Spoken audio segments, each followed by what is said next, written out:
Thanks for tuning in, and welcome to Normansbroadcast, a broadcast from Melbourne, Australia, that showcases a multiple streams approach to values, emotions, and willingness in life, for life matters in these uncertain times. This show is brought to you by Norman with his unique point of view and is born from his accumulated experience, perspective in multicultures, food, art, and more. Now let's welcome your host, Norman, and his guests. Hello world, welcome to Normansbroadcast live from Melbourne. Thank you for joining us and thank you for my sponsor, Signature Chaos. This emerging temperature scanning technology can help your organization in infection prevention and control for your staff and customers. Today, I have a great guest on the show. His name is Rick Mirabella, an elite athlete, a great, amazing coach, a great human, lives with his wife and 3 children in Melbourne, and most of all, a small business person who is doing a great job for all of us in the health and wellness industry. Please welcome my guest, Rick. Thanks, Norman, for that very, very flattering intro, mate. Great to be here and fantastic to have a chat in lockdown and hopefully help and inspire a few listeners of yours, mate. Thank you for coming. I know you are busy. You got your app running and your followers are there around the world. Rick, what do you put down as your longevity as an athlete? Yeah, look, as an athlete and a coach, and I guess in any business as well, like it's the same. It's just that passion, continuity, consistency, and the ability to just consistently show up, Norman. Like we can't rely on motivation or inspiration all the time for any success. So yes, you need inspiration or motivation at times, and you should never forget why you're doing things. But in the middle of winter, when you feel like rubbish, it's just about knowing why, continuing to just get it done. So no thinking, just doing. Just continue to get the job done. And then if you do that for enough years, mate, it just becomes second nature, hardwired, and the rest follows. And then it's just part of your everyday, just like brushing your teeth. So I'd say passion and consistency leads to longevity, mate. The other thing, Rick, gyms for most people are overwhelming. What is the difference between in your runner's gym? Oh, well, I guess we've got to, whether it's the gym in our setup or similar gyms, like we try to be, it's zero judgment, all inclusive, and there's no egos. And I think with gyms sometimes there can be too many egos, and egos, as you know, mate, is the worst word on earth. Like it kills organizations, it kills cultures. And so zero ego, and there's nothing harder for someone that has never stepped foot in a gym to walk in the front door of a big gym with some intimidating figures, and I totally empathize with that. So we definitely come from the aspect of family and training family, and just continue to be inclusive and non-judgmental, because everybody's on their own journey. So it's always about the individual, which is what we've done for 15 years, mate. Guys are going to get all kinds of uncomfortable. This is what we love. We love having a purpose. We love being productive. None of this is easy, but that's why we're doing it. We're changing ourselves from the inside out, from a muscular level. 30 seconds, we're finished. Not finished, but resting. No one is working harder than you right now. It is like the best drug on earth. You're going to feel like you're just absolutely blitzing. As soon as we want the set to be over, we're in trouble. We need to train our brain to absorb the load, block out everything else. There is no need for anxiety. Maximal now. Quickest of the day. I need some vomit here, maybe. No one's going to stop you. You sprint a lap, skull a stubby. It's famous in America. If you vomit, you got to do another lap. So it's huge fun. God was in a very good mood when he made Big Tony. He's a very attractive human being. They're your teammates at home. If you're on your Pat Malone in the garage running on your treadmill, Runners is your team. Get us around you. This is exciting stuff because I want to change your life as well. 60 metres to run, Big Tone. What a good-looking individual. So that's a morning workout at Rick's gym. Rick, that really made me tired looking at that. That was excellent, and that's what you do every day for your for the members, and that's you shouting there. That's what's the motivation. We need something like that. We are just getting up and we are not that the motivator. That's what I put you down as, a great motivator. I got to tell you all a story. This bloke, my trainer, about 15 years ago, I met Rick, and I went up to Rick and said, Rick, I want to do a marathon. And Rick said, you can do a marathon, Norman. And then we started training. I told him I want to do a 10-kilometer run, a fun run. It was the fun run, the Children's Herald Sun fun run. And he said, yes, we started training, and I finished the fun run. I went late for the 10-kilometer run, so I did a half a marathon. So next year, we said we'll do something different. So I said, Rick, I want to go to Chicago and do the Chicago Marathon. And so then we trained. I trained for 6 months. I was not a runner at all. As Rick, what do you say, Rick? I was not a runner, was I? No, mate. Look, you're very determined and great willpower, and always smiling, which is half the battle. Like, very important.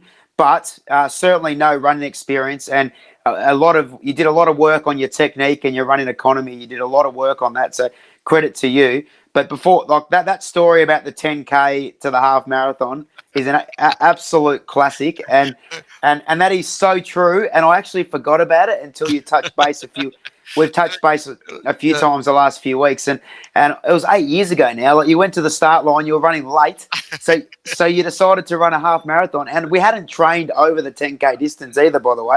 So you doubled your distance and then some, so 11K more, which is unbelievable. But yeah, continue. Yeah, and I did it. I got the medal. I came back and I said, Rick, I got a half marathon medal. Rick was surprised. But the following year, I bought Rick my gold medal from Chicago. And that's when I did the Chicago Marathon, and in 2013, and that was a real achievement. And all goes to thank to my coach.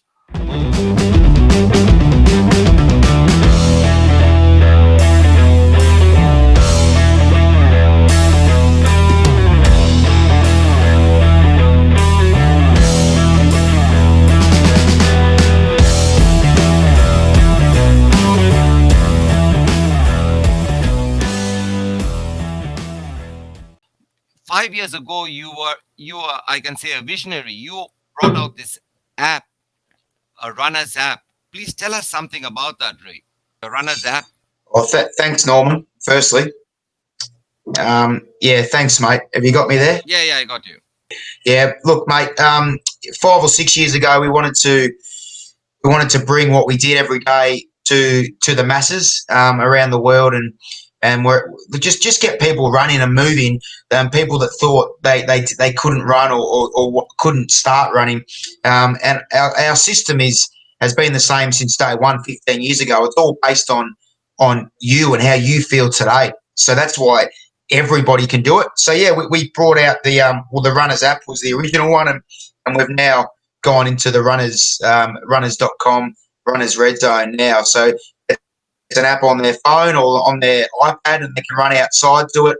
And it's running, but you can do it on a bike or a rower or a cross trainer. We've got lots of people all over the world now running through our systems, and look, a lot of really good guys and quality runners that have ran their whole life.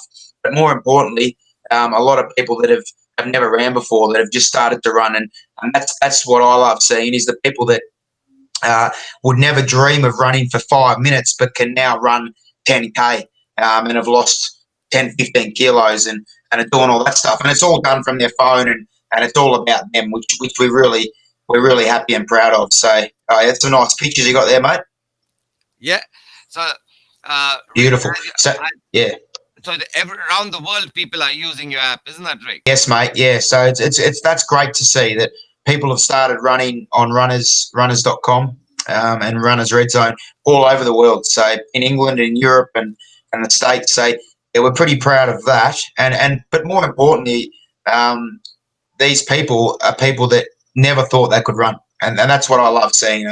People that run that can't run 1 minute and now can run 10K. That's beautiful to watch. Rick, what about the red zone, Rick? That now any of us can join your red zone, isn't it, Rick? Anybody can join. Yes, mate. Yeah. So just runners.com.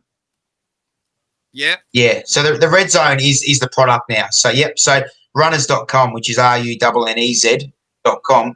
That's the product. It's the red zone. So we've got runners sessions, which Norman used to do a lot, and got him to his marathon. We've got the runners sessions every week.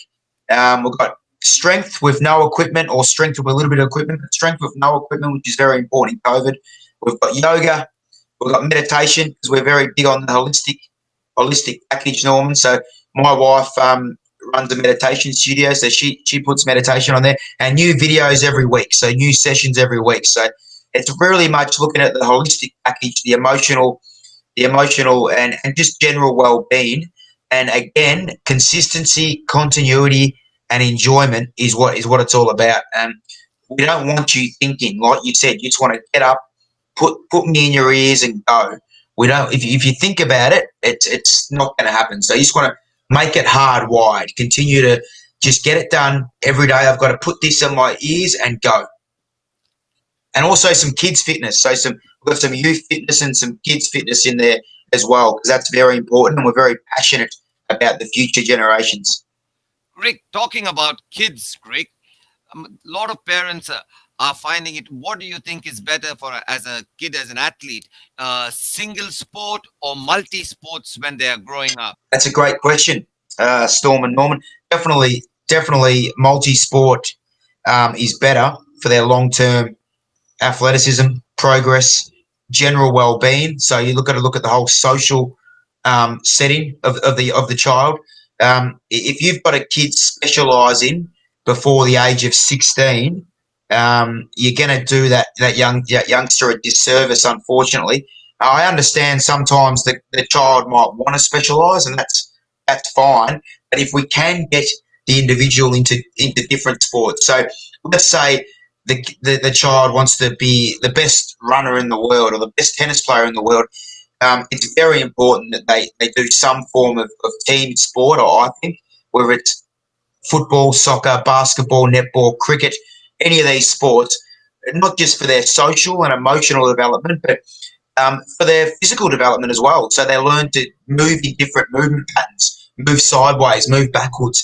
They really train their neuromuscular system to be able to adapt to that as well. So you're actually going to help the kid become a better athlete by playing 2 or 3 sports, not all at once, but over the course of a year. And of course, then they get different friendship groups, different social groups, which is hugely important to their mental well-being. So I would always advise against specialising in sport till they're at least 16, 17, Norman. What sport did you play, and who was when growing up, Rick, who was your hero? You looked at which sports person did you when you were growing up? Yeah, so I obviously ran my whole life. Aussie rules I played for nearly 20 years, and basketball for 10 years.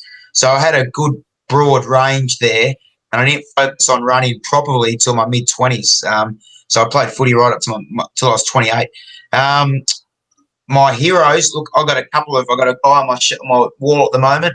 His name's Steve Prefontaine. We've got a big mural of him in the gym. So I encourage all the listeners to go and Google Steve Prefontaine. He was an American runner in the late 60s and early 70s, and he's a real tough American runner. Great story, and there's a couple of movies about him.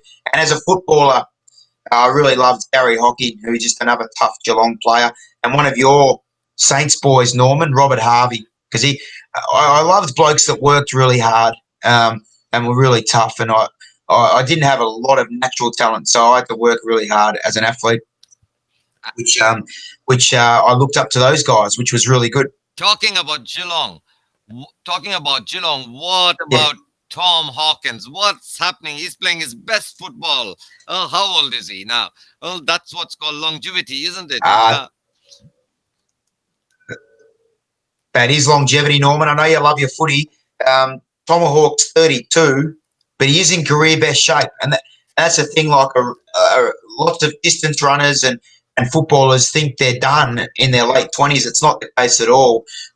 Within runners, we've got lots of people running in their 70s and 80s, Norman, and you'll be running marathons in your 70s and 80s still. So age is no barrier.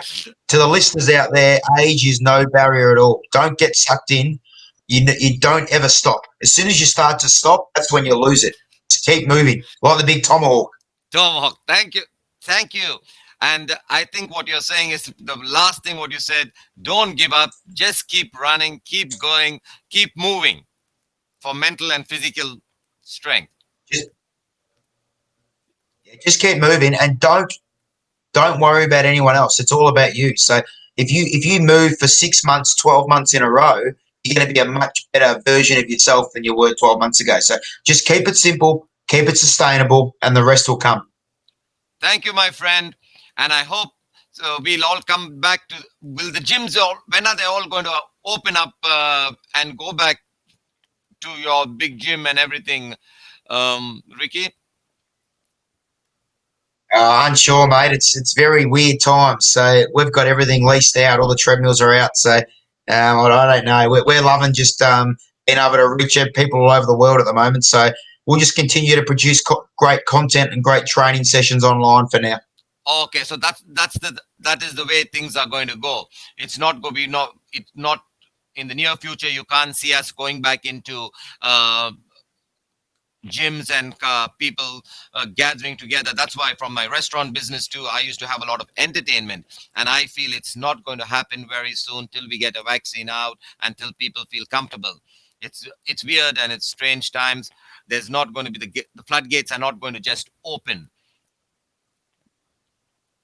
No, I agree, mate. Which is look a little bit sad, but we've got to evolve and we've got to pivot with the times and always spread positivity all over the world. And what you've done is great. Like this kind of stuff is fantastic. So it's giving people great content and great positivity. And I reckon that you've done a great job, mate. Thank you once again, Rick, for being my guest. We'll take the show, and a lot of my listeners are looking for something different. Hope they download your app and start running, walking. As you said, you can do any form and keep themselves fit in these hard times. Thank you once again, my friend. Absolutely, mate. Thank you all, loved ones. Hope you enjoyed this episode with your host, Norman. You can subscribe and find us on Twitter, Instagram, YouTube, Facebook, and our website, normanbroadcast.com.